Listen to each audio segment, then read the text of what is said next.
Hi అండి అందరికీ. ఈరోజు రవ్వ పునుగులు చేస్తున్నానండి. చక్కగా ఇంట్లోనూ చేసుకోవచ్చు. అలాగే టిఫిన్ సెంటర్‌లో కూడా చేసుకోవచ్చండి. ఒక కప్పు బొంబాయి రవ్వ అండి. అందులో చిన్న కప్పుతోటి బియ్యం పిండి,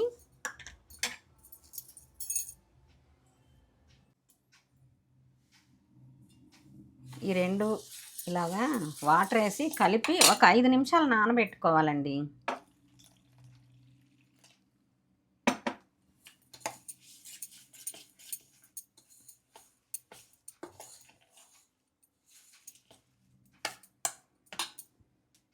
ఇదిగోనండి ఇలా కలిపేసుకొని ఒక 5 నిమిషాలు నానబెడుతున్నానండి.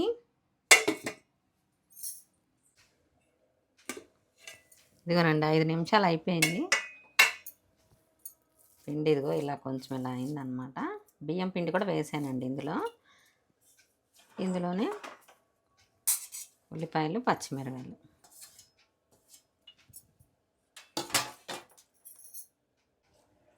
కొంచెం కరివేపాకండి, అలాగే ఈ పిండికి సరిపడా ఉప్పు కూడా వేస్తున్నాను. అందులో కొంచెం జీలకర్ర, కొంచెం తినే సోడా అండి, ఒక్క చిటికెడు ఉంటుంది. ఇందులో మనం పునుగులు వేసుకోవడానికి ఎలా సరిపోతుందో ఆ విధంగా పిండి అయితే రెడీ చేయాలండి. ఇది గట్టిగానే ఉందండి, ఎందుకంటే నేను నానబెట్టాను కదా, నానిందనమాట. పునుగులకి సరిపడా ఏ విధంగా కావాలో ఆ విధంగా మనం రెడీ చేసుకోవాలి. ఎక్కువ పలచగా ఉండకూడదండి. ఎక్కువ పలచగా ఉంటే ఏంటంటే మళ్ళీ ఆయిల్ అంతా లాగేస్తుంది అనమాట. తినేటప్పుడు ఆయిల్ ఉంటుంది.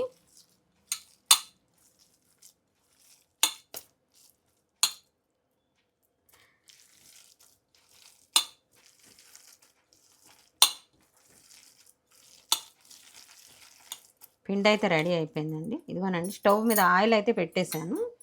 ఆయిల్ రెడీ అవుతుంది. రెడీ అవ్వగానే ఇంకా పునుగులు రెడీ చేయటమేనండి. ఇదిగోనండి ఆయిల్ అయితే వేడైంది. కొంచెం వేసి చూద్దాము.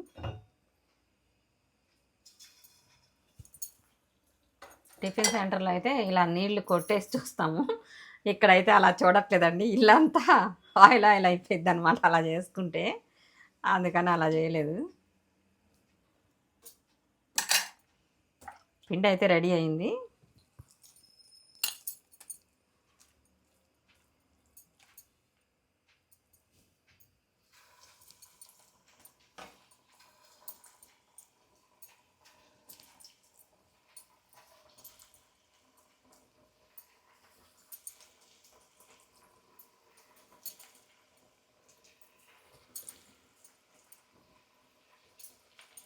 ఇదిగోనండి కొంచెం ఇలా ఫ్రై అవ్వగానే ఇలా తీసి పక్కన పెడుతున్నాను.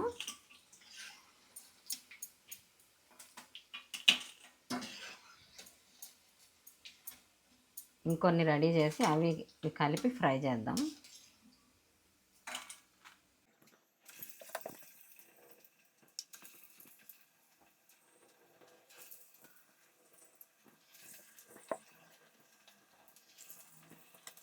ఇవి కూడా రెడీ చేసి అవి కలిపి ఫ్రై చేస్తానండి. అప్పుడైతే చక్కగా బాగుంటాయి అన్నమాట. చక్కగా లోపల కూడా ఫ్రై అవుతాయి అన్నమాట. మీకు కొంచెం సాఫ్ట్గా మెత్తగా కావాలి అనుకుంటే కనుక కొంచెం పెరుగు యాడ్ చేసుకోండి. లేదంటే సరిపోతుంది. పిండి కొంచెం సేపు మనము ఎక్కువ నానబెడితే చాలు మెత్తగా వస్తాయి. లోపల మెత్తగా ఉంటాయి, పైన కరకరలాడుతూ ఉంటాయండి. ఇవి కూడా ఫ్రై అయిన తర్వాత అవి వేసి ఫ్రై చేస్తాను. ఉల్లిపాయ రవ్వ బోండాలండి ఇవి. చక్కగా టిఫిన్ సెంటర్ వాళ్ళకైతే చాలా చక్కగా ఉపయోగపడతాయి అన్నమాట.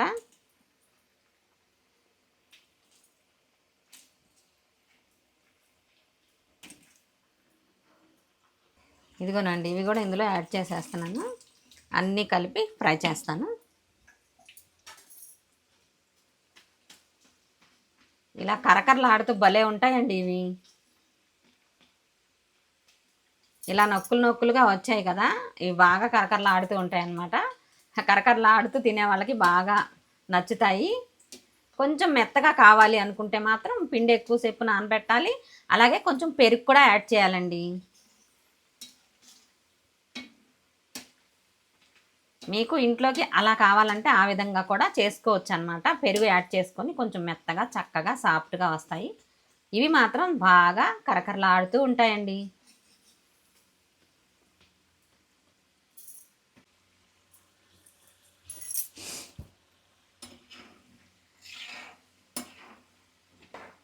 ఇదిగోనండి చక్కగా ఫ్రై అవుతున్నాయి. మళ్ళీ ఇంకొంచెం ఎర్రగా అయిన తర్వాత చూపిస్తానండి. వీడియో పెద్దగా అవుతుంది కదా, అలా పెట్టేస్తే అని కొంచెం సేపు ఆపుతున్నాను.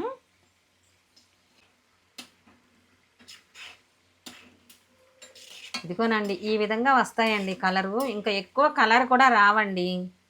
బాగా కలర్ రావన్నమాట, గుర్తుపెట్టుకోండి. బాగా మెత్తగా కూడా ఉండవు. కరకరలాడుతూ తినాలనుకునే వాళ్ళకి నచ్చుతాయి, ఇవి చక్కగా బాగుంటాయి. ఇదిగోనండి రెడీ అయిపోయాయి, ఇంకా తీసేస్తున్నాను.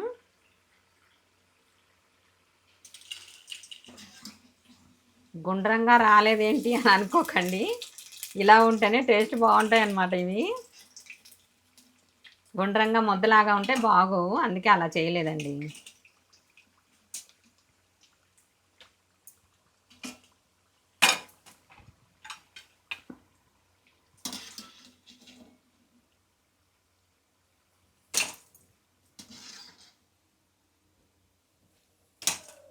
అండి పునుగులు అయితే రెడీ అయిపోయాయి. రవ్వ పునుగులండి ఇవి. ఇవి బాగా రెడ్ కలర్లో రావండి, ఈ విధంగా వస్తాయన్నమాట.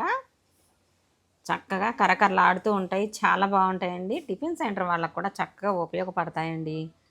ఒక అరగంట సేపు నానబెట్టుకున్నా కూడా బాగుంటుందండి. నేనైతే ఒక 5 నిమిషాలు నానబెట్టి చేశాను. టైం ఉంటే ఒక అరగంట సేపు నానబెట్టేసుకోవచ్చండి పిండి. చక్కగా ఇలా ఉల్లిపాయలు, పచ్చిమిరకాయలు, అల్లం ముక్కలు అన్నీ చక్కగా వేసేసుకొని ఇలా పునుగులు అయితే రెడీ చేసేసుకోవచ్చు. బాయ్ అండి, ఉంటానండి. ఇంకో మంచి వీడియోతో మళ్ళీ కలుద్దామండి. ఈ వీడియో ఎలా అనిపించింది ఏంటి అనేది తప్పకుండా కామెంట్లో చెప్పండి. టిఫిన్ సెంటర్లో కూడా చక్కగా చేసుకోవచ్చండి. ఈ విధంగా చేయవచ్చు అనమాట అప్పటికప్పుడు. ఇంకా పునుగులు అయితే రెడీ చేయడానికి పిండి ఈ విధంగా కలుపుకోవాలండి.